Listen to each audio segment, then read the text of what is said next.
बिस्मिल्लाहिर्रहमानिर्रहीम। अस्सलाम वालेकुम नाज़रीन, आप देख रहे हैं प्रोग्राम द लास्ट आवर। मैं हूं यासिर रशीद और प्रोग्राम में मेरे साथ मौजूद होंगे सीनियर तजियाकार राना मोहम्मद अजीम साहब।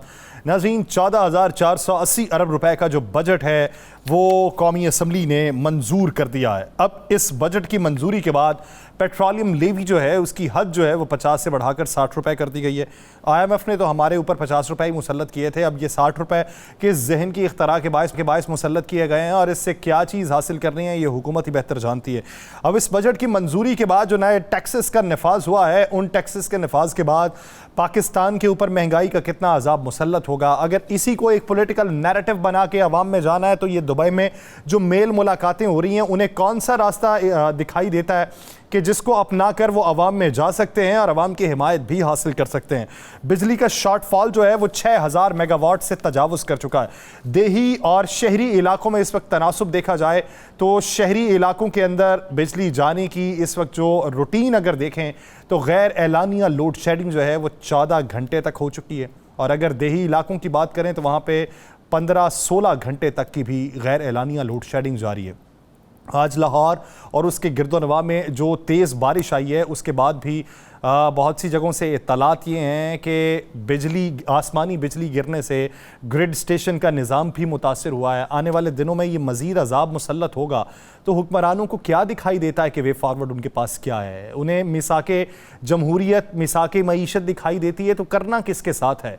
उनके पास बेहतरी का रास्ता कौन सा है? इसी बारे में बात करेंगे। राना साहब की तरफ बढ़ते हैं। राना साहब, पाकिस्तानी सियासत का मरकज़ इस वक्त दुबई बन चुका है, मेल मुलाकातें वहां पे होंगी, उन मेल मुलाकातों का नतीजा क्या देख रहे हैं?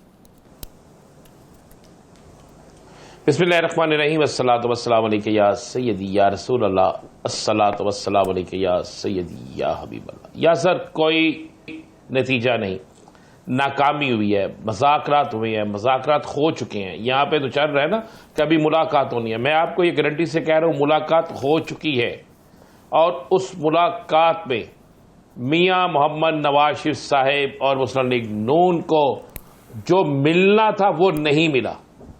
एक तो तय ये करने गए थे कि किसी तरीके से 6 माह 8 माह इसका अरसा बढ़ा लिया जाए, जिस तरह राजा रियाज साहब ने कहा था कि मैं हमायत करूंगा। फिर कुछ अरसा उसमें कहा जी ये बढ़ा लिया जाए, साथ इलेक्शन को डिले कर दिया जाए, फलां कर लिया जाए, फलां कर ले। लेकिन वाज़े तौर पर इन तमाम चीज़ों से इनकार हो गया। और उस इनकार के बाद अब मुस्लिम लीग नून जो कल तक कहती थी इलेक्शन पता नहीं कब होंगे, अब वो आज उनके तमाम लोग ये कहने पे मजबूर हो गए कि नवंबर या अक्टूबर इलेक्शन है। नंबर 1 तो उनका एक मुतालबा रिजेक्ट हो गया मुद्दत बढ़ाने का। नंबर 2, मियां नवाज शरीफ की वापसी, फौरी वापसी नहीं हो रही। मैं आपको यह मुसद्दका खबर दे रहा हूं, मियां साहब ने वाज़े कहा है कि जब तक मुझे मुकम्मल यकीन दहानी नहीं हो जाती और मरियम मुझे ग्रीन सिग्नल नहीं देती, शहबाज शरीफ का नहीं कहा, इसाक डार का नहीं कहा, मरियम नवाज मुझे ग्रीन सिग्नल नहीं देती। नहीं राना साहब, ग्रीन सिग्नल जनाब आप एक घंटे के लिए भी जेल नहीं जाएंगे। किस तनाजुर में चाहिए? कानूनी पेचीदगियां तो उनके लिए किसी हद तक दूर हो रही हैं, वापस आके मुकदमात का सामना तो करना है ना। अगर रिलीफ हासिल करना है जाती तौर पर ही तो पेश होना। जी मैं अर्ज कर रहा हूं, वो चाहते हैं कि मैं सिर्फ पेश हूं, उसके बाद मुझे आधे घंटे के लिए भी किसी जेल में न जाना पड़े, मुझे किसी हालात का सामना ना करना पड़े, मुझे फौरी तौर पर एक NOC मिल जाए कि जाए मियाँ साहब आप हल्का N94 से इलेक्शन लड़ें, आप फलां से इलेक्शन लड़ें, 123 से इलेक्शन लड़ें, आप आज़ाद हैं, अब आपके ऊपर कोई इल्ज़ाम नहीं है, आपके मद्दे काबल कोई किसी सियासी जमात का उम्मीदवार नहीं आएगा। ये वो गारंटी चाहते हैं। ये गारंटी ज़ाहिर तो उन्हें इस चीज़ की गारंटी तो दे दी गई है कि जनाब आपके केस क्लियर, जनाब आपको पार्लियामेंट की सियासत की इजाज़त मिल जाएगी। लेकिन ये गारंटी करवाई गई है उनकी तरफ से जो इस वक्त दुबई में मौजूद हैं। मैंने कल भी कहा था दुबई में सिर्फ 2 सियासी जमातें नहीं, दुबई में 26-27 लोग मौजूद हैं, और ये सब के सब जो लोग हैं इनमें मैं आपको एक और भी खबर दे दूं, इनमें 5 सीनियर सहाफ़ी भी मौजूद हैं, सीनियर तरीन सहाफ़ी, मारूफ एंकर्स, ये भी वहां मौजूद हैं। और वहां पर ये मामला तय हो रहे हैं। आप ये समझते हैं कि आने वाले दिनों में टेलीविजन स्क्रीन के ऊपर एक नया नैरेटिव बिक रहा होगा? कुछ नहीं बिक रहा होगा। किस तरह बेचेंगे, क्या बेचेंगे? मुझे एक बात तो बताएं। आज तो इन्होंने जनाजा निकाल दिया अपने इलेक्शन का।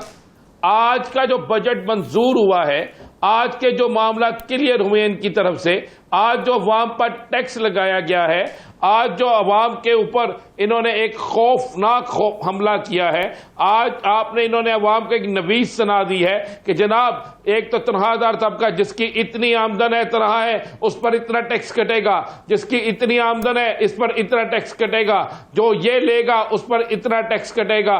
जनाब पेट्रोल पे लीवी जो है वो बढ़ा दी गई है, उसके अलावा टैक्स लगा दिए गए हैं। आम आदमी के लिए जिंदगी मुश्किल कर दी गई है। बिजली पहले नायाब थी, अब बिजली का बिल जो है वो अदा करना नायाब हो जाएगा, नहीं अदा कर सकेंगे।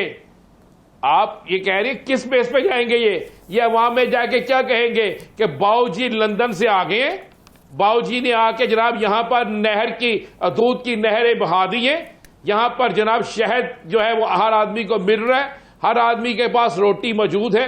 क्या करेंगे? पूरा पीटीएम जो है वह दफन हो गया। आज मैं आपको ठीक कह रहा हूं, सियासी तौर पर पूरा पीटीएम दफन हो गया है। सरकारी मुलाजमीन की कटौतियां, सरकारी मुलाजमीन पे टैक्स, किधर की तनख्वाहें, खत्म हो गया सारा, टैक्स में कट जाएगा सारा। अब मुझे एक बात बताएं, एक शख्स लेता है 1 लाख रुपए तनख्वाह लेता है, साल की उसकी तनख्वाह बनती है 12 लाख रुपए, 12 लाख में जितना वो टैक्स दे रहा है, आप सोचें क्या उसकी तनख्वाह के अंदर इजाफे का कोई फायदा हुआ? उसे टैक्स लेना है तो उससे ले जिससे टैक्स लेना चाहिए, जिसने टैक्स खाया है, जो हुकूमत का पैसा खा गया है, जो इस मुल्क को लूट के ले गए हैं, उनसे टैक्स लें। उनकी तरफ शायद कोई जाए ना। अगर आप उनसे टैक्स इकट्ठा करें तो सारा कुछ हो जाएगा। आज ख्वाजा आसिफ साहब ने कहा ना जी मरात पे मैं खिलाफ हूं, तो ख्वाजा साहब फिर यह भी साबित करें ना, सिर्फ बातों से नहीं, साबित करें कि हज पर सारे लोग सरकारी नहीं गए, अपने खर्चे पे गए हैं। फिर साबित करें आप। फिर आप कहते हैं कि सेनेट के चेयरमैन की तरह जो बढ़ाने की साहब का मौजूदा है, हम इसकी हिमायत नहीं करेंगे, तो बिल्कुल नहीं करनी चाहिए। आज के पूरे बजट में आज इतवार के दिन असेंबली का इजलास 70 अफराद शामिल हैं, 2 अपोजिशन के। इस पूरे बजट की तकरीर में सब में कोई एक लफ्ज मुझे बता दें जो पाकिस्तानी कौम के लिए खुशखबरी हो। मियां नवाज शरीफ के लिए खुशखबरी है, जहांगीर तरीन के लिए खुशखबरी है, कुछ और लोगों के लिए खुशखबरी होगी। अच्छा राना साहब, आप देख रहे हैं कि तरीन साहब भी वजीर आजम के उम्मीदवार होंगे? सर उम्मीदवार तो वजीर आजम के 1 दर्जन से ज्यादा है। ये इतने उम्मीदवार हैं कि आप सोच नहीं सकते। ये मैंने एक दिन आपको मिसाल दी थी ना, कि मेरे मोहल्ले में वो एक दर्जी है, उसका कहते हैं स्पीकर, तो वो स्पीकर तो नहीं बन गया, वो उसका निकनेम है। तो इसी तरह कई अब वजीर आजम अपने नाम के साथ लगा के बैठ गए वजीर। चले मैं आपको आज उसके गले का ग्राम ऊंचा होगा इसलिए स्पीकर कहते हैं। जहांगीर तरीन हो सकता है जी हो सकता है। ले आज की तारीख और दिन में ये याद रख लें, जहांगीर तरीन साहब नहीं वजीर आजम, नवाज शरीफ नहीं वजीर आजम, बिलावल जरदारी नहीं वजीर आजम। चले ये 3 नाम मैंने आपको बता दिए। मौलाना साहब तो बेचारे, उनके साथ एक ऐसा हाथ होने जा रहा है कि उनकी शेरवानियां भी जो है वो बीच में रह जानी है। नहीं फिर अच्छा, आप ये कह रहे हैं कि ये वजीर आजम नहीं है, तो फिर क्या वजीर आजम राजा रियाज साहब है, अब्दुल हलीम खान साहब है? कौन है वजीर आजम पे? राजा रियाज साहब अगली दफा MP MNA भी नहीं है। चलें ये भी मुझसे पूछ लें। सर जी आपने बड़े नाम वैसे ही माइनस कर दिए, आपने बड़े नाम तो वैसे ही माइनस कर दिए। ये बता दें फिर वजीर आजम के लिए उम्मीदवार है कौन जो लगे कि ये वजीर आजम बनेगा? आप इंतजार तो करें, आप इंतजार तो करें, आपको बड़ी मजा आएगा। राना साहब यहाँ पे दहाइयां होगी इंतजार करते मुल्क की बेहतरी का, वो इंतजार तो हमारा तवील होता जा रहा है। ये इंतजार कब खत्म होगा? मुल्क की बेहतरी कौन करेगा? मुल्क की बेहतरी उस वक्त होगी जब हमें बोलने का हक हासिल होगा। मुल्क की बेहतरी उस वक्त होगी जब सच को सामने लाया जाएगा। मुल्क की बेहतरी उस वक्त होगी जब असेंबली के अंदर अवाम की बात की जाएगी। मुल्क की बेहतरी उस वक्त होगी जब ये तमाम सियासतदान अपने आप से आगाज करेंगे। मुल्क की बेहतरी उस वक्त होगी जब गरीब का सोचा जाएगा, जब इनकी अपनी इन्वेस्टमेंट सियासतदानों की पाकिस्तान के अंदर लगेगी, जब इनके बच्चे सरकारी स्कूलों में पढ़ेंगे, जब इनका इलाज सरकारी अस्पतालों में होगा, जब इनको सरकारी किताबें लेकी होंगी, जब इन्हें पता होगा कि इनकी अवामी खिदमतगारों की तनख्वाह अवाम का वोट होता है, सरकारी खजाने से मिलने वाला पैसा नहीं होता। मुझे एक बात तो बताएं, 5 करोड़ 10 करोड़ 20 करोड़ 25 करोड़ लगाकर इलेक्शन लड़ने वालों को टीए गाड़ी का पेट्रोल, किराया, वहां पे बाकी चीजें, सहूलतें, सस्ती अशिया क्यों देते हैं हम? ये तो कहते हैं हम अवामी खिदमतगार हैं। अवामी खिदमतगार को तनख्वाह दी जाती है। हम उस वक्त हमारे मुल्क के मुआशी हालात बेहतर होंगे जब आम आदमी को पता होगा कि मैं जहां से इलाज करा रहा हूं और कान असम्बली भी वहीं से इलाज करा रहे हैं। जब पाबंदी होगी कि सिर्फ वो शख्स बाहर इलाज कराने जा सकता है कि जो इलाज पाकिस्तान में मुयस्सर ना हो। जब पाबंदी होगी कि किसी का बच्चा प्राइवेट नहीं सरकारी स्कूल में पढ़ेगा, खासकर किसी का, मैं कह रहा हूं अरकान असम्बली का, फिर पता चलेगा ना, फिर हर चीज का एक मयार होगा। लेकिन यहां क्या करें? बदकिस्मती क्या हमारी? बदकिस्मती यह है कि हम सर जी, अच्छा जी, जिंदाबाद, आवे ही आवे, बल्ले बल्ले, हम इस पे लगे हुए हैं। इसके अलावा हम करते क्या है? आप कहते हैं कि इतने अरसे से हम इंतजार कर रहे हैं कि मुल्क की हालत बेहतर हो। हालत उस वक्त बेहतर होगी जब आप और मैं ये कह सकते हो कि किसी जगह बैठ के जनाब जवाब दें, ये दुबई में मुज़ाकरात किस चीज के? जवाब दें, दुबई के अंदर रातों रात क्यों जाया जा रहा है? जवाब दें, अवाम की नाहली कब खत्म होगी? अब आपने हुक्मरानों की नाहली तो खत्म कर दी ना, पूरी अवाम को नहल कर दिया आपने। नाहल इस तरह कर दिया कि अवाम के पास खाने का कुछ नहीं है, पीने का कुछ नहीं है, पहनने का कुछ नहीं है, रहने के लिए घर नहीं है। तो फिर आप मुझे बताइए यासर साहब, यहां पर असम्बली के अंदर अपना अपना हिस्सा लेकर सारे मौज मस्तियां कर रहे हैं। लोग बिजली की लोड, आपने तो कह दिया जी शहरों में 14 घंटे, देहात में 15 घंटे। मुझे एक देहात दिखा दे शायद का लफ्ज नहीं राना साहब, मैंने शायद का लफ्ज तो इस्तेमाल ही नहीं किया। मैं तो ये बता रहा हूं कि इससे ज्यादा हो रही है। बिजली तो अब इस तरह आ रही है जिस तरह छोटा गोश्त ईद के ईद आता है ना, यार इंसान को ईद पे मिलता छोटा गोश्त बेचारे कई लोगों को, तो ये बिजली तो अब इस तरह आ रही है। राना साहब यहाँ पे हालात, ये बिजली देखें, इनके घरों में लगे हुए जनरेटर, इनके घरों में लगे हुए सोलर, इनको फर्क नहीं पड़ता।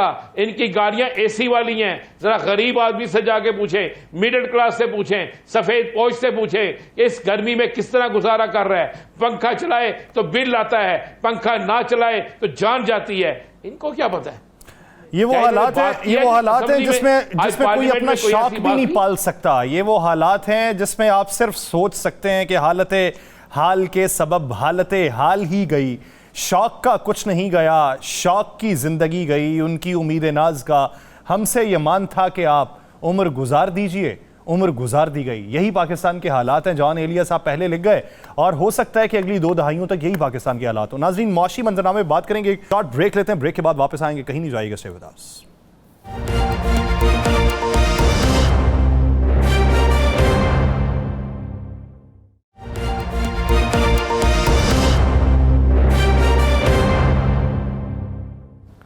ब्रेक के बाद खुशामदीद। नाज़रीन, पाकिस्तान के हालात जो हैं वो बेहतरी की तरफ क्या माइल हो सकते हैं? हमें ये कहा जाता है कि मिसाके मईशत करेंगे तो पाकिस्तान बेहतर होगा। ये मिसाके मईशत असल में है क्या? फ़र्ज़ कर लें कि पाकिस्तान के तमाम स्टेक होल्डर्स ने मिसाके मईशत कर लिया, मिसाके मईशत हो गया, तो ये मईशत का पहिया किस तरीके से घूमेगा? पाकिस्तान में सरमायाकारी किस तरीके से आएगी? ज़र मुबादला के ज़खायर में इजाफा किस तरीके से होगा? पेट्रोल या दीगर अशिया की कीमतें किस तरीके से नीचे आएंगी? ये कसाद बाजारी किस तरीके से कम होगी? पाकिस्तान में एक आम शख्स की बाइंग पार में किस तरीके से इजाफा होगा? बैनुल-अक़वामी सतह पर पाकिस्तान का माशी मंजरनामा किस तरीके से बेहतर होगा? हमारी रेटिंग किस तरीके से बेहतर होगी? ये वो सवालात हैं जिनके जवाब जानने के लिए हमने राबिता किया है। माहिर मईशत डॉक्टर शाहिद हसन सिद्दीकी साहब ने हमें ज्वाइन किया। डॉक्टर साहब, बहुत मशकूर है आपके वक्त। डॉक्टर साहब, तकरीबन कोई 14,480 अरब रुपए का बजट मंजूर हो गया। अब देखिए कि IMF की तरफ से बात यह की गई थी कि आप जो 15, 20, 25 रुपए लेवी लेते हैं इसे बढ़ाएं और 50 रुपए तक लेके आए। हमारी हुकूमत ने कारनामा यह किया कि 50 से 60 रुपए करने की भी जो फैसला साजी है वो अपने पास महफूज रख ली और कर दी। 255 अरब रुपए के नए टैक्सेस का नफाज कर दिया। अब इससे आप समझते हैं कि कहीं भी हालात बेहतर हो सकते हैं अगर IMF माने या फिर अगर ना माने? बहुत शुक्रिया। देखिए, एक तो आपने बिल्कुल सही नक्शा खींच दिया, लेकिन एक की थोड़ी सी वजाहत की ज़रूरत है कि एक साजिश जो पाकिस्तान के खिलाफ हो रही है, पाकिस्तान की सलामती के खिलाफ, उसमें रंग भरना शुरू हो गए हैं। वो उससे पहले मैं जो आपके सवाल का जवाब दे दूं कि ये बजट जो है ना, इसको आप बेमानी समझें, इसको रद्दी की टोकरी में फेंक दें। उसकी वजह मैं आपको बता दूं। बजट में ये कहा गया था कि 560 अरब रुपए सूबे फाजिल देंगे, लेकिन जो अब सूरत हाल सामने आई है उसमें यह है कि तकरीबन 1000 अरब रुपए का झटका लग चुका है। इसलिए कि सिंध ने जो फैसले में शामिल था, उन्होंने डेफिसिट का बजट दिया है। 142 अरब का झटका तो आपके सिंध ने लगा दिया, जो हुकूमत में शामिल है। और जाहिर है कि पंजाब और KP में तो निगरान हुकूमतें हैं, उन्होंने भी डेफिसिट का बजट दे दिया, तो 1000 अरब का झटका तो ये लग गया। असल मसला क्या है वो मैं आपकी खिदमत में अर्ज कर दूं, जिसमें नींदें हराम होनी चाहिए पाकिस्तानियों की, जिनको पाकिस्तान से मोहब्बत है। वो ये है कि जनाब, हमें मिसाल के तौर पर हम फर्ज कर लेते हैं हमें IMF से किस्त मिल गई, लेकिन असल मसला तो ये है कि अगले माली साल में हमें IMF के पास दोबारा जाना है एक लंबी मुद्दत के 3 साल की मुद्दत या उससे ज़्यादा मुद्दत के कर्जे के लिए। तो उस वक्त ये सोचना है मुझे और आपको कि अगर 1.1 अरब की किस्त के लिए इतना हमें रुलाया गया, तो जब वो बड़ा कर्जा होगा 3 साल की मुद्दत का, तो उसकी क्या शराइत होंगी माशी, जिसका आपने नक्शा खींचा। लेकिन अब मैं जो चीज़ की तरफ आपकी तवज्जो दे रहा हूँ कि अमेरिका की सिफारिश से ही आज ये अभी आपको पैसा मिलने का इम्कान है। अब अमेरिका क्या चाहता है वो ज़रा सी समझने की ज़रूरत है। इन चीज़ों से बहुत अहम है, वो मैं आपको बता दूँ। देखिए, आप 1979 में हमने जंग लड़ी तो हमें इमदाद मिली, उसके बाद 2001 में हमने जंग लड़ी, हमें इमदाद मिली। लेकिन 1980 से 2018 तक इन इमदादों के बावजूद जो सोवियत यूनियन की वो जंग लड़ी थी अपने खिलाफ, और बाद में अमेरिका की जंग दहशतगर्दी की लड़ी, हमें 1980 से 2017 तक जब हमें बेतहाशा इमदाद मिल रही थी, हमारी शरह-ए-नमू बांग्लादेश, श्रीलंका और भारत से कम थी। अब दुनिया बदल गई है। हम कब समझेंगे कि अब वो दुनिया नहीं है? बिल्कुल दुनिया बदल गई है। यह है न्यू कोल्ड वार एरा, नई सर्द जंग। इसमें अमेरिका का महवर है चीन की बढ़ती हुई क़ुव्वत को कंट्रोल करना, और उसके लिए उसने भारत का इंतखाब किया है, जो भारत उनके साथ ब्लॉक में शामिल हो गया है। चाइना के खिलाफ खड़ा हो या नहीं हो, लेकिन अमेरिकन ब्लॉक में आ गया। मैं उसका सबूत आपको देता हूँ। अभी जो मुश्तरका ऐलानिया जारी हुआ है, उसमें ये कहा गया है कि ये डिफाइनिंग मोमेंट है दुनिया के लिए 21st सेंचुरी में, कि अमेरिका और भारत। इससे पहले कहा गया था अमेरिका और भारत मिलकर दुनिया बदल सकते हैं। अब पहली दफ़ा मैंने कभी अपनी ज़िंदगी में नहीं देखा कि 2 मुल्कों के मुश्तरका ऐलानिए में तीसरे मुल्क को क्रिटिसाइज़ किया जाए। पहली मरतबा ऐसा हुआ कि उसमें ये पाकिस्तान को कहा गया है कि आप ये हरकतें छोड़ दें, जो आप एक्सपोर्ट कर रहे हैं टेररिज्म, उसको आप बंद करें। और उसमें इशारा दिया गया जो हमारी जहादी तंजीमें हैं जो पाकिस्तान में कोई जुर्म नहीं कर रहे हैं, उनका नाम भी दिया गया है। दूसरा ये कहा गया है, इशारा दिया गया FATF को, ज़रा मनी लॉन्ड्रिंग को तो देख लें आप, टेरर फाइनेंसिंग को तो देख लें। आपको याद होगा मैंने पिछले प्रोग्राम में कहा था कि 2024 में FATF जो है वो एक्टिव होगा पाकिस्तान के खिलाफ, कि जी आप तो खुद कह रहे हैं हम मनी लॉन्ड्रिंग कर रहे हैं, क्योंकि आप हुंडी हवाले के जरिए इंपोर्टर्स को फाइनेंस कर रहे हैं। तो ये अमरीकी रवैये में तब्दीली आई है और वो IMF को इशारा कर रहा है। अब मुझे और आपको ये देखना है कि जब हम अगले माली साल में जब आप IMF के पास जाएंगे, कड़ी शराइत होंगी, जिसका जिक्र आपने भी कर दिया, बिल्कुल सही किया, 100% सही किया।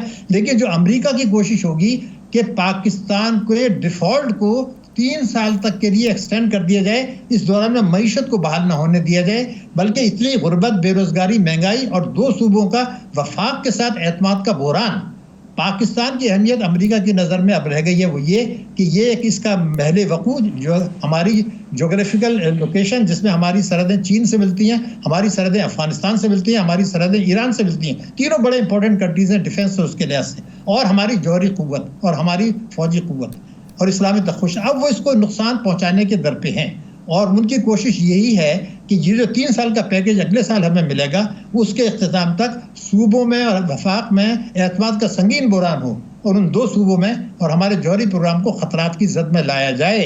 तो जो आपने खतरात बताए हैं उसके, और ये जो मैं खतरात बता रहा हूँ। अच्छा सर आपने जो बात की है, जो बात आपने की है, ये बड़ी खौफनाक बात है, और ये पाकिस्तान के इस्तेहकाम के हवाले से भी बाकी मामला, लेकिन मुझे यकीन है कि हमारे पाकिस्तान के कुछ अदारे ऐसे हैं जो ये नहीं होने देंगे। ये तो मुझे बता दें, ये इतनी बड़ी हुकूमत आई, 13 सियासी जमातें, तमाम के तमाम अरस्तु इसमें शामिल, डॉलर को कम करने के माहिर हिसाबदार इसमें शामिल, पहले बजट पेश किया जब हमने आपको लिया उस वक्त और सूरत है। आज इन्होंने इतने टैक्स लगा दिए हैं, इतनी कटौतियां कर दी हैं कि अब तो जो बेचारा सरकारी मुलाजम है और जो प्राइवेट मुलाजम है दोनों मर गए। तो किस बुनियाद पे अब ये जाएंगे अवाम में? देखिए, इस बुनियाद पे तो पीपल्स पार्टी किस बुनियाद पर इलेक्शन जीत रही है बराबर, ठीक है। नहीं, इलेक्शन हो गए नफरत की बुनियाद पर। मैं बिल्कुल आपकी बात को मुत्तफिक हूँ, लेकिन सिर्फ ये बता दूं कि ये खतरात जो हैं जिसका मैं इशारा कर रहा हूँ, ये फिर हमारी बाहर निकल जाएंगे। मैं आपको यकीन दिला रहा हूँ, इसको संजीदगी से लेने की जरूरत है। अमेरिका और भारत, दुनिया की, भारत 5वीं मईशत, अमेरिका पहली मईशत, और चीन आलमी निज़ाम का हिस्सा बनने के लिए अब आपको आइंदा इस हद तक नहीं जा सकेगा। चीन के भारत के बहुत वसी ताल्लुकात हैं, तो इस खतरे को आप मामूली नहीं समझें। ये न्यू ग्रेट गेम और जो न्यू कोल्ड एरा है उसका हिस्सा है। उससे बचने का वाहिद तरीका वही है, और जो आपके सवालात हैं वो भी वही है कि भारत ने 1994 में, मैं दोबारा बता दूं आपको, उसकी मईशत हमसे ज़्यादा तबाह थी। उसने जब IMF से कर्जा लिया तो अपने गोल्ड को गिरवी रखा, गोल्ड को गिरवी रख के लिया, लेकिन उसके साथ उसने इस्लाहात की, IMF के प्रोग्राम से निकला और आज तक नहीं गया, 5वीं मईशत बन गया। अगर आज आप हम ये कौम फैसला कर ले कि अगले माली साल में, तो मैं नहीं कह रहा, अगले माली साल में IMF के पास जाएं, ज़रूर जाएं, उनकी शराइत भी मान लें, सब कुछ मान लें, लेकिन इंतखाबात से पहले अगर आपने इस्लाहात को कानूनी शक्ल नहीं दी, चाहे कौमी सलामती कमेटी दे या सुप्रीम कोर्ट ऑफ पाकिस्तान दे, कोई सियासी पार्टी नहीं करेगी, तो ये जो खतरात मैंने बताए वो अवाम की तकालीफ, गुर्बत, बेरोजगारी, महंगाई और भूख और अफलास अवाम में। अच्छा डॉक्टर साहब, एक बात बताइए, जरदारी साहब बहुत तज़किरा कर रहे हैं मीसाकी मईशत का। फर्ज कर लें मीसाके मईशत के लिए एक चार्टर तैयार हो जाता है और उसको एक फ्रेमवर्क देने के बाद तमाम स्टेक होल्डर से बात कर ली जाती। क्या पाकिस्तान में ऐसी कैपेसिटी है कि आप अपने सरमायाकारों को मिला के आप IMF की डील से बाहर निकल जाएं और पाकिस्तान बेहतरी की तरफ गामजन हो जाए? वो कहते हैं हमारे पास 30 साल का प्लान है, कोई भी हुकूमत तब्दील हो जाए उसके ऊपर आप अमल करें तो आप बेहतरी की तरफ गामजन हो सकते हैं। क्या ऐसा कोई मंजरनामा हो सकता है? इससे बड़ा धोखा पाकिस्तान में नहीं हुआ, मैं रिकॉर्ड पे कह रहा हूं। देखिए, जिस चीज को कानूनी हैसियत नहीं होगी उसकी हैसियत रद्दी के टुकड़े की है। मैं आपको बता दूं, लोग भूल जाते हैं 2009 और 2010 में 2 साल तक डिस्कशन हुआ। पीपल्स पार्टी भी इस फैसले में शामिल थी और जो है वो PMLN भी शामिल थी, जो सूबाई हुकूमतें भी शामिल थी, और इकोनॉमिक सर्वे में पीपल्स पार्टी के दौर में भी लिखा गया कि तालीम की मद में 7% खर्च किया जाएगा 2015 तक। जब डार साहब मुस्लिम लीग नून की हुकूमत आई, उन्होंने भी उसको कहा कि जी हम 7% खर्च करेंगे। वो तो मीसाक मईशत, तालीम और सेहत का मौजूद था, लेकिन उसके बाद से आपके टैक्स GDP, वो तालीम का बजट गिरा है, 1.75 पर आ गया। तो मैं जो चीज़ आपकी खिदमत में अर्ज कर रहा हूँ, ये वही साजिश है पाकिस्तान के खिलाफ। लोग नहीं चाहते कि पाकिस्तान में वो इस्लाहात हों जिसको कानूनी शक्ल देने की मैं बात कर रहा हूँ। आप गौर फरमाएं कि जो मीसाक़े मईशत आपने कर लिया, एक दफ़े एक अहदनामे पे दस्तखत हुए थे, अगर आप कहें तो मैं आपको भिजवा दूंगा, तमाम पार्टियों ने दस्तखत किए थे करप्शन के खिलाफ, लेकिन सब ने करप्शन को फरोग दिया, सब ने टैक्स एमनेस्टी दी। जिस चीज़ की ऐसी कानूनी हैसियत ना हो कि उसके इलेक्शन को चैलेंज करके उस हुकूमत को ख़त्म कर दिया जाए, इतना वाज़ेह कानून साजी ना हो, मीसाक़े जमहूरियत धोखा है। ये कोशिश इसलिए हो रही है कि जो इस्लाहात का दबाव है, और मैं ये भी बता दूं, रिकॉर्ड पर है कि हमारे ताकतवर तबके ये चाहते हैं कि पाकिस्तान डिफ़ॉल्ट का ऐलान कर दे। इसके लिए मुहिम चलाई गई। साबिक सदर ने कहा हम तो डिफ़ॉल्ट कर चुके हैं, वज़ीर दफ़ा ने कहा जी हम तो दिवालिया मुल्क में रह रहे हैं, और एक और बहुत बड़ी तंजीम थी, उन्होंने कहा जी डिफ़ॉल्ट का ऐलान कर दें। क्यों? क्योंकि डिफ़ॉल्ट का ऐलान करने के बाद आपके जो खदशात होंगे जौहरी प्रोग्राम को, हमारे जोग्राफिया को, उससे कतई नज़र आपको जब अमेरिका से बेल आउट पैकेज मिलेगा तो फिर आपकी इंपोर्ट्स में अय्याशी होगी, अमेरिका से पैसे मिलेंगे, खर्च करेंगे, दौलत कमाएंगे, बाहर भेजेंगे। जो मुल्क ये कानून नहीं बना सकता कि आज की तारीख में जब मेरे पास रिजर्व्स नहीं हैं, $4 अरब से $3.5 अरब हैं, आज भी मैं इस कानून को बदलने के लिए तैयार नहीं कि चोरी का पैसा, जायज़ पैसे को बैंकों के जरिए मार्केट से डॉलर खरीद के बेच सकें। एक साल में $15 अरब जा रहा है, वहाँ कौन से मिसाक की बात कर रहे हैं? हमें पाकिस्तान की सलामती को देखना है, जो आपने पाकिस्तान के 25 करोड़ आवाम को देखना है, भूख और अफलास को देखना है, 24 मिलियन बच्चे जो स्कूल नहीं जा रहे हैं उनको देखना है। डॉक्टर साहब, इसका मतलब है डॉक्टर साहब, इसका मतलब है कि तमाम के तमाम सियासतदान पाकिस्तान की सालमियत से खेल रहे हैं और अवाम से खेल रहे हैं। अगर आप मुझे इजाजत दें तो मैं इस जुमले में इजाफा कर दूं। पाकिस्तान के मेंबरान पार्लियामेंट, मेंबरान सूबाई असम्बलियां, साबिक सियासतदान, मौजूदा सियासतदान, पाकिस्तान के इदारे, पाकिस्तान की इस्लामी नजरियाती कौंसिल, पाकिस्तान के बिजनेस कम्युनिटी, पाकिस्तान का mafia, electronic mafia, property mafia. देखिए मैं क्यों बात कर रहा हूं, ये मेरे पास सबूत है। सुप्रीम कोर्ट पाकिस्तान ने एक जमाने में फैसला दिया था कि लूट जो उनके इख्तियार से बाहर था, कि लूटी हुई दौलत जो बाहर गई है उसको पाकिस्तान लाने की जरूरत नहीं है, उनका इख्तियार ही नहीं था 184 के तहत। फिर आप ये देखिए कि सारी बातें हम करते हैं, लेकिन मैं ये पूछना चाहता हूं कि क्या बजट में नहीं कहा गया था जून 2022 में कि 3000 अरब की चोरी हो रही है? बजट तकरीर में लिखा है, हम उसको रोक के आमदनी बढ़ाएंगे। अब पता चला कि ये चोरी तो बढ़ गई, टैक्स जीडीपी गिर गया। अभी आसिफ साहब ने कहा कि जो 4900 अरब रुपए की चोरी हो रही है, उन्होंने कौमी असेंबली में कहा, वो खुद कह रहे हैं। मैं कहता हूँ ये 7000 अरब रुपए कम वसूल हो रहे हैं। आप जब ये 4000 अरब रुपए आप एक्सेप्ट कर रहे हैं, आपका एफबीआर कहता है इनकम टैक्स ऑर्डिनेंस 111(4) जिसके तहत जाली रेमिटेंसेज आ रही हैं, अगर वो खत्म हो जाए तो टैक्स रेवेन्यूज दुगने हो जाएंगे।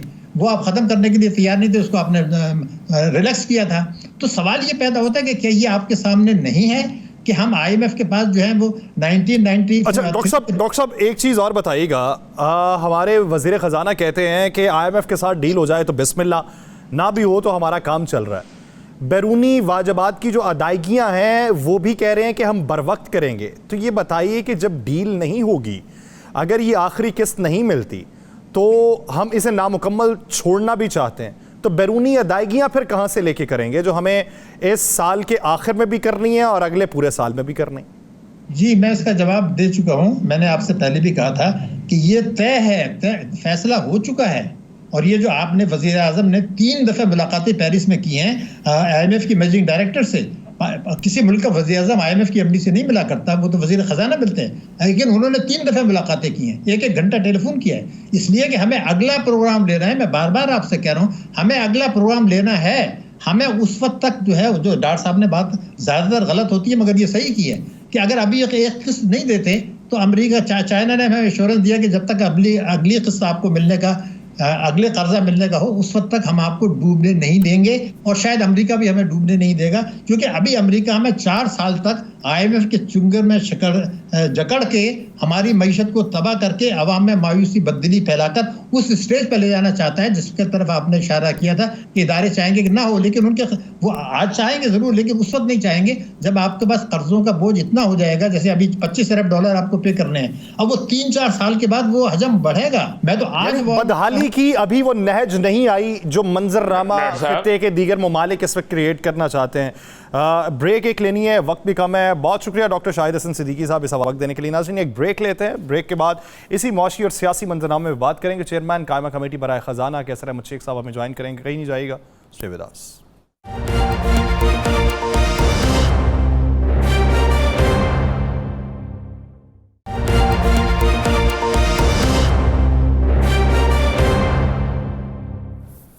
ब्रेक के बाद खुश आमदीद नाज़रीन। होशरुबा इंकशाफात जो डॉक्टर शाहिद हसन सिद्दीकी साहब कर चुके हैं पाकिस्तानी मईशत के बारे में, नए टैक्सेस के नफाज के बाद बैरूनी अदायगियाँ किस तरीके से होंगी, टैक्स कलेक्शन का जो हदफ है वो किस तरीके से हासिल होगा, कसाद बाजारी का खात्मा किस तरीके से होगा, हुकूमती प्लानिंग क्या है, इंतखाबात को लेकर भी और पाकिस्तान में मुआशी मंजरनामे के लिए एक वे आउट भी, इसी बारे में बात करते हैं। चेयरमैन कायमा कमेटी बराए ख़जाना कैसर अहमद शेख साहब ने हमें ज्वाइन किया। शेख साहब बहुत मशकूर हैं आपके वक्त के। शेख साहब, डॉक्टर शाहिद हसन सिद्दीकी साहब थे, वो बात कर रहे थे, कहते हैं कि आईएमएफ से अगर हमें पैसा मिल भी गया, इसके बावजूद हमें दोबारा जाना है।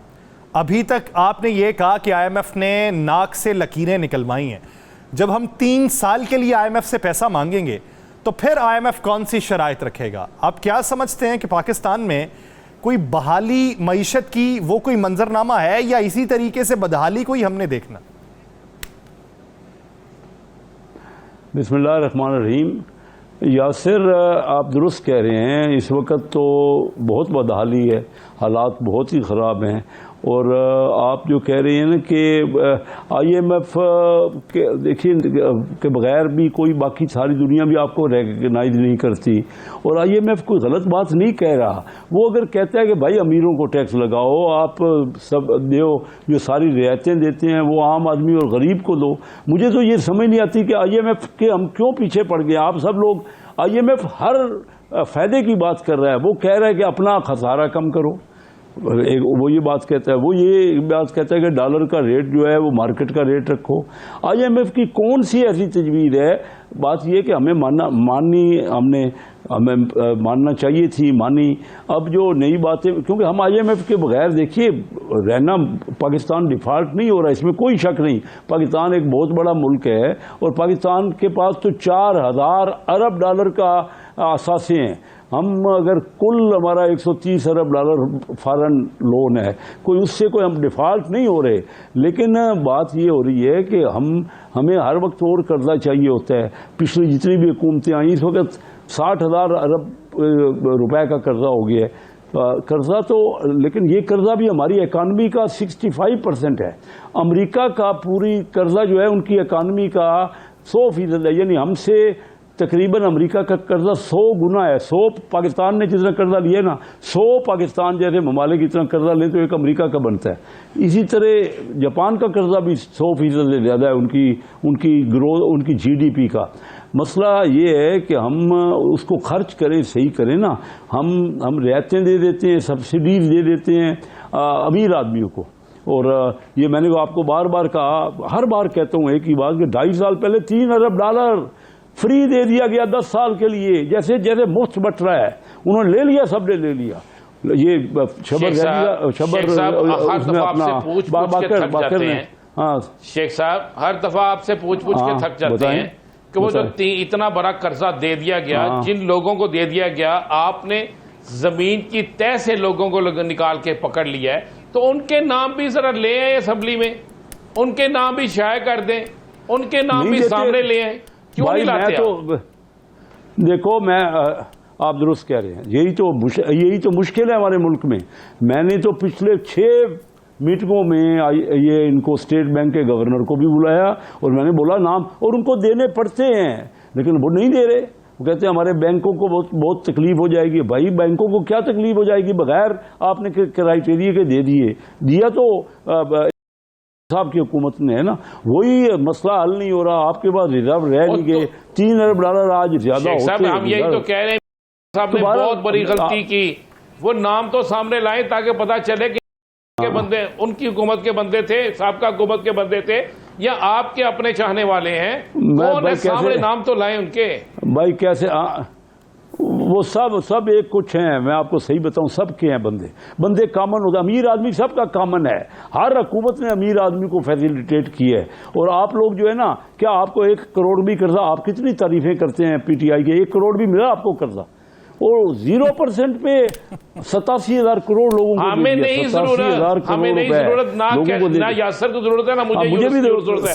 हम किसी की तारीफ नहीं करते, हम तो आप मुझे पता है, पर आप शेख साहब सानू लोड़ पै भी गई तो सानू लभना भी नहीं है। पूछे मैं तो नहीं लभना, वो तो सिर्फ अमीरां नूं देंदे, हर हुकूमत अमीरां नूं देंदी है। और किसी SM कोई जो है छोटे को दे दें, SMEs को दे दें, कोई काश्तकार को दे दें, कोई दुकानदार छोटे को दे दें। कई बांग्लादेश वालों ने दिया ना, ग्रामीण बैंक ने उनकी औरतों को दिया कर्जा और वापस भी आ गया। तो बहरहाल ये बातें, अभी हमारा लंबा अरसा, आपने सवाल जो पूछा था उसका जवाब दे दूं। अभी हमें बहुत वक्त चाहिए। 23 प्रोग्राम तो हम पहले कर चुके IMF से। शायद ही दुनिया का कोई ऐसा मुल्क हो जिसने 23 प्रोग्राम किए हों। तो हम आइंदा भी करते रहेंगे। हमारा कोई इतना बड़ा खसारा हो रहा है, जब तक हम अपनी आमदनी नहीं बढ़ाएंगे, और हमें अमीर आदमी आमदनी नहीं बढ़ाएगा, और करप्शन हो रही है। FBR खुद, मैं कोई 15-20 साल से आपसे बात कर रहा हूँ, और खुद ख्वाजा आसिफ साहब ने असम्बली में कहा कि 4,000 अरब रुपए, जो तकरीबन 100 अरब रुपए रोजाना का बनता है, उसमें करप्शन, मिसएप्रोप्रिएशन। शेख साहब बात कर देने से क्या होता है? बात कर देने से हल नहीं ढूंढा जाता। वजीर हाँ, दिफा क्या? ख्वाजा आसिफ साहब पार्लियामेंट के हाँ, फ्लोर के आप ऊपर ठीक अगर कह रहे बातें कर रहे हैं ना, तो उन्होंने ये भी बात की थी कि टेलीविजन स्क्रीन के या। ऊपर बैठ के किसी बिजनेस टाइकॉन का नाम नहीं लिया जाता, लेकिन साथ में उन्होंने ये भी बात की कि इसी पार्लियामेंट के अंदर लोग मौजूद हैं जो टोबैको कंपनी से हैं, जो दीगर बड़े सेक्टर से हैं, जो कमो बेश भी 300 से 400 अरब रुपया टैक्स चोरी करते हैं। लेकिन ख्वाजा साहब ने तो उनका भी नाम नहीं लिया। बात हम पे ठीक कह होती रहे हैं। है, मुखालिफिन पे होती है, या लेकिन फिर- अपने किरदार पे कोई नहीं बोलता। नहीं, आप दुरुस्त कह रहे हैं। जब तक हम सब सही नहीं होंगे तो मुल्क तो ऐसे आप पूछे रहे कब तक चलते रहेंगे, हम चलते रहेंगे। आम लोग भी पूछते नहीं है, लोगों को फिक्र नहीं है। और भाई किस तरह कोई हर एक का जो भी जिम्मेदार है, जो इनकम करता है, देखिए कहाँ भी इनकम करो, जो एग्रीकल्चर में अगर बड़े बड़े चंद लोग हैं सिर्फ जो इनकम करते हैं उनका टैक्स करो, जो दुकानदार इनकम करता है उसको टैक्स करो, जो कोई भी इनकम करता है किसी जगह पे इनकम पे टैक्स होता है सारी दुनिया में। हमारे यहाँ सेल टैक्स लगाते हैं जो आम आदमी पे पड़ता है, इनडायरेक्ट टैक्स। खुद हर पार्टी ये कहती है कि डायरेक्ट टैक्स हम लगाएंगे, लगाओ ना। इस बार ये जो अभी टैक्स लगाए ना, अभी जो लगे हैं वो डायरेक्ट टैक्स लगे हैं। इस बार बजट में आप ये फर्क देखेंगे, हमने इस बार पहली बार, मैं भी खुद मौजूद था ना, मैं भी वहाँ था, इस पहली बार मैं बजट में शामिल रहा हूँ। देखिए हमने ये दिया है जो सोलर प्रोग्राम के लिए दिया ट्यूबवेल्स को, हमने नौजवानों को कर्जे बढ़ाए हैं, हमने एसएमईज को कर्जे बढ़ाए हैं, हमने बेनज़ीर इनकम प्रोग्राम में अभी भी और बढ़ा दिया है। अगर 250 अरब होता था तो 460-70 अरब कर दिए। आम गरीब आदमी, हमने जो कुछ भी इसमें किया है ना, बहुत कुछ गरीबों के लिए किया है।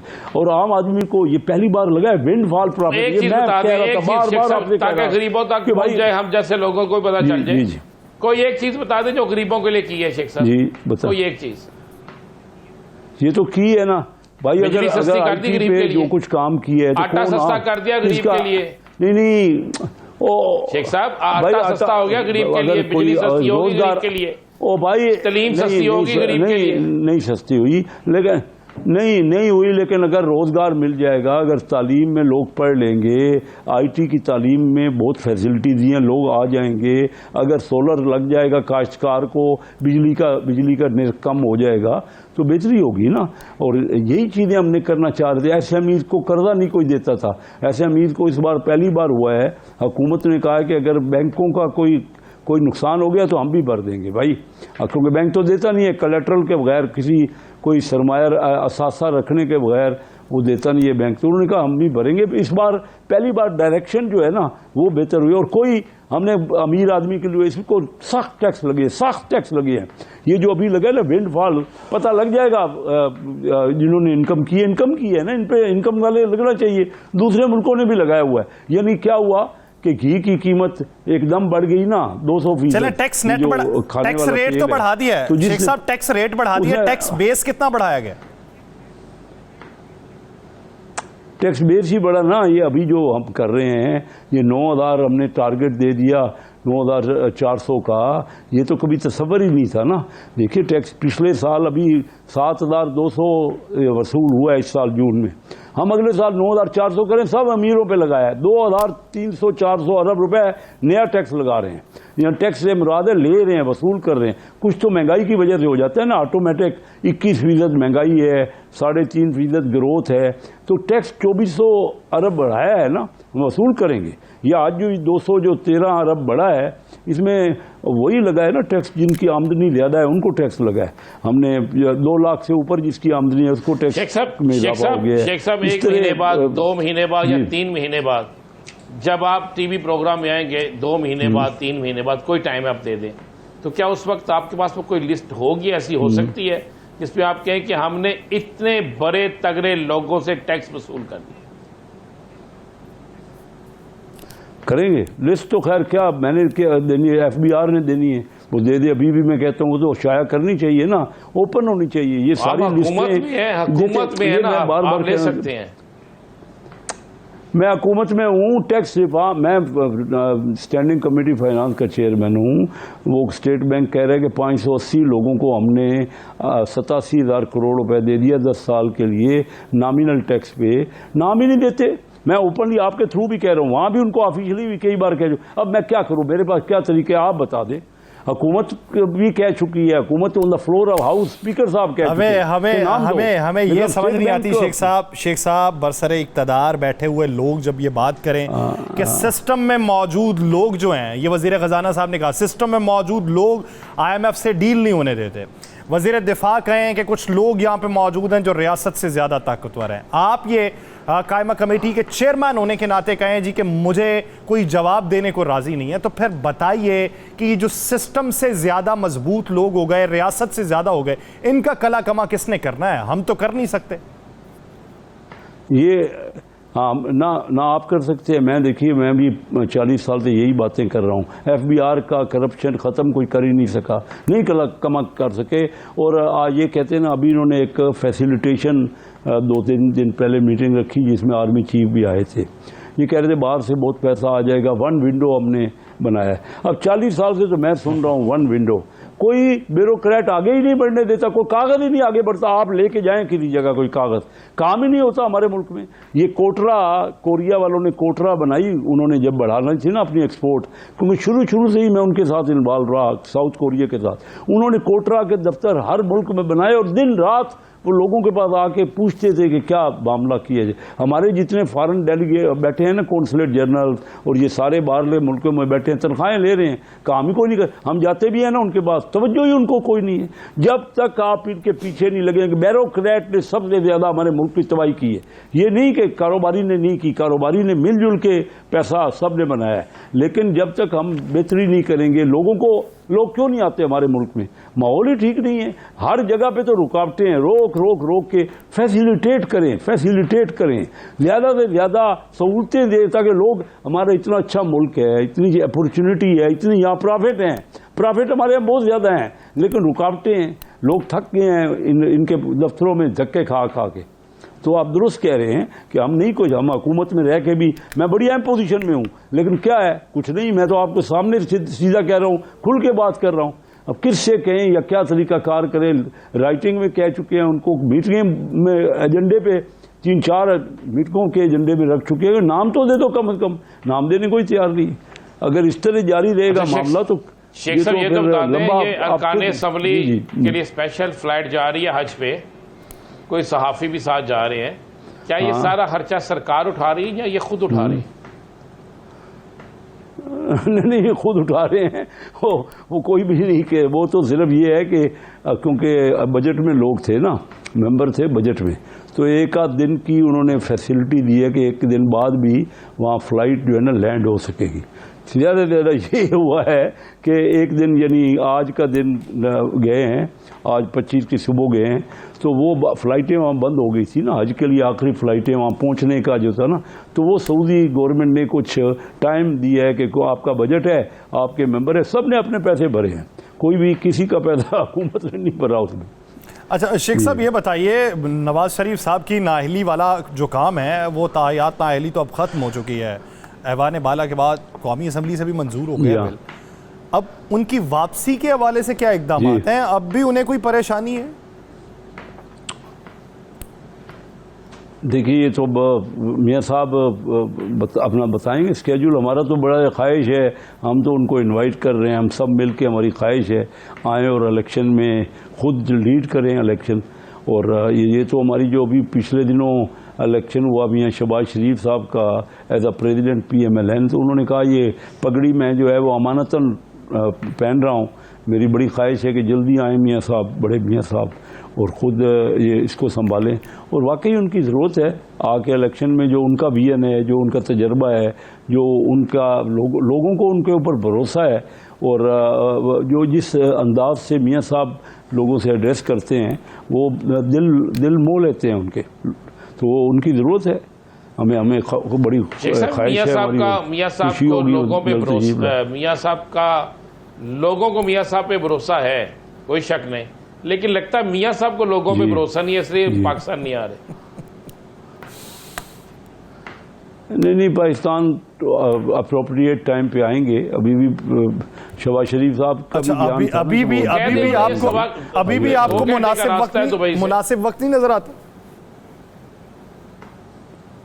ये अब फैसला तो मियाँ साहब ने करना है। नहीं जी, हम तो उनको इनवाइट ही कर सकते हैं ना कि उनको आना चाहिए और जो भी हालात हैं वो उसको इलेक्शन टाइम पे होना चाहिए और मियाँ साहब को लीड करना चाहिए उस PMLN को।